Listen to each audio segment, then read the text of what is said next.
see the experiment Maxwell's bridge. So first of all we will see the theory concepts of Maxwell's bridge and then we'll do the practical. So this Maxwell's bridge is used for finding the value of the unknown inductance of low Q coils. So Q means it is a quality factor. Okay. So in this Maxwell's bridge also we are having the 4 arms. In arm 1 we are connecting the R1 in parallel to C1. In arm 2 having the resistance R2. In arm 3 variable resistance R3, and in arm 4 we are connecting the unknown components Rx and Lx.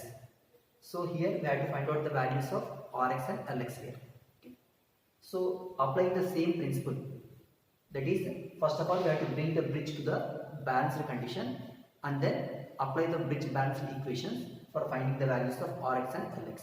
Okay. So in this bridge we are connecting one detector in between these 2 points here. So in the place of the detector we can use the headphones or some analog value indicating instruments here. Suppose if you use the headphones, there should be minimum sound whenever the bridge is in the balanced condition. So if you use some galvanometer or voltmeter, so it should indicate 0 value whenever the bridge is in the balanced condition. So in order to excite this bridge, we are using this AC source here in between these 2 points.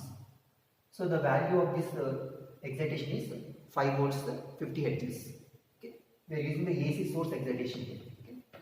So first of all, we have to bring the bridge to the balanced condition. So we will be having the 2 conditions for making the bridge to the balanced condition. So the first condition is we have to bring the indication in the pointer, that is the analog indication should be 0, or we can make the product of the opposite arm impedances is equal to the product of the other opposite arm impedances. Okay. So here we will be using this principle, that is Z1 into Zx is equal to Z2 into Z3. So Z1 and Zx both are opposite arm impedances. Here also Z2 and Z3 are also opposite arm impedances. Okay. So here if you observe the arm 1, you will be having R1 and C1 both are in parallel. So whenever this R1 and C1 is in parallel, it is better to write in terms of admittance. Okay. So here if you observe the admittance and impedance both are reciprocal to each other. Y1 is equal to 1 by Z1. So the form of the admittance is 1 by R1 plus j omega C1 when R1 and C1 are in parallel. So if you take R2, we will be having only resistive part only. Then Z2 is equal to R2. So in R3 also we are having only resistive part. Z3 is equal to R3. So if you take R4, R is in series with inductance. Then Zx is equal to Rx plus j omega Lx. So this is the real part Rx, imaginary part is omega Lx. So the bridge balance equation is Z1 into Zx is equal to Z2 into Z3. Then Zx is equal to Z2 into Z3 by Z1. Or we can write Z2 into Z3 into Y1. Okay. So you substitute the values here in this equation. So Rx plus j omega Lx is equal to R2 into R3 into Y1. 1 by R1 plus j omega C1. Okay. So and then we are going to be equating the real terms and the imaginary terms here. So equating the real terms means Rx is equal to R2 R3 by R1. So if you equate the imaginary terms, Lx is equal to C1 R2 into R3. So these are the 2 equations, Rx and Lx. 2 bridge balance equations which are used for finding the values of Rx and Lx in the 4th arm. Okay. So coming to quality factor. So quality factor means it is the ratio of the reactance to the resistance. So reactance means here omega into Lx by resistive part Rx here. So if you substitute the values of Lx and Rx in this equation, we are getting omega C1 into R1. Okay. So here if you observe the quality factor with that of omega C1 and R1, so here C1 is fixed and R1 is variable. Okay. So here the quality factor is directly proportional to R1. If Q is maximum, R1 is also maximum. If Q is less, R1 is also less. So generally this Maxwell's bridge is used for measuring the value of the inductance of low Q coils only. Okay. So low Q coils means R1 value is also very less. Suppose if you make the R1 to be large, it will be very difficult to measure the Q value. Okay. So this Maxwell's bridge will be used for measuring the value of the inductance of very low Q coils only. For this reason only. Okay. Q is directly proportional to R.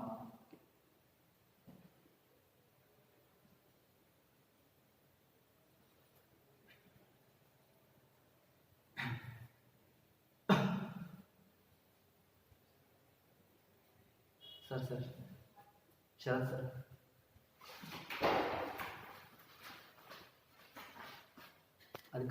Maxwell's bridge, the components required are the function generator, which is acting like a AC source here. So by using this function generator, we are going to be applying the sine wave of frequency 50 Hz. The amplitude of this sine wave is 5 volts here. Okay, and the other components required are decayed resistance box, decayed capacitance box, and decayed inductance box here. Okay, and we are taking a multimeter in the place of the detector. So if you observe the Maxwell's bridge, we are having the 4 arms. In arm 1, we are placing one resistor, and this resistor will be having a parallel capacitor. So here, by using the decayed capacitance box, we are going to be connecting the capacitor in parallel with the resistor R1. So here the value of R1 is 220 ohms, and the value of capacitor is, which is taken from decayed capacitance box, is 3 microfarads. Okay, and we are placing the resistance R2 in arm 2. So the value of this resistance R2 is 150 ohms here. Okay, so in arm 3 we are placing the variable resistance here. Okay, so as we are using the variable resistance, in the place of this arm 3, we are going to be using a decayed resistance box. So the decayed resistance box is connected to arm 3. So by using this decayed resistance box, we are keeping the R3 to 220 ohms. And in arm 4, we are connecting the unknown components. So this is Rx, and we are using inductance in series with resistance Rx. So for the purpose of getting inductance value, we are using the decayed inductance box here. This decayed inductance box is connected to in series with the Rx value, and the detector is connected in between the bridge here. So this detector is connected in between the bridge. So this is the multimeter which is acting like a detector. So by using this bridge, we have to find out the value of Rx and Lx, which is coming from the decayed inductance box. So theoretically, we had seen the bridge balanced equation for finding the values of Rx and Lx. So the equation for Rx is R2 into R3 by R1, and inductance Lx is equal to C1 into R2 into R3. Okay. So first of all, bring the bridge to the balanced condition. So here, if you observe the multimeter, it is going to be indicating some value. So here we have to bring the value in this multimeter to 0. So by using this decayed resistance box, you choose the value of R3 to be 220 ohms here. So keep it at 20 ohms here, and this is at 200. 2 into 100, 200. 2 into 10, 20. So 220 ohms. Okay.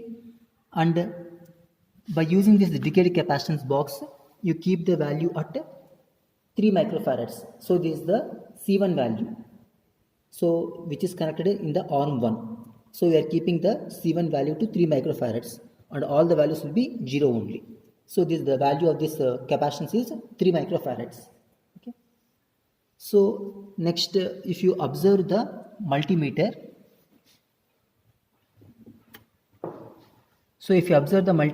it is going to be indicating 0 volts here. So in the previous case, whenever the bridge is in the unbalanced condition, it is indicating some value. So if you bring the bridge to the balanced condition, it is indicating 0 volts. Now the bridge is in the balanced condition.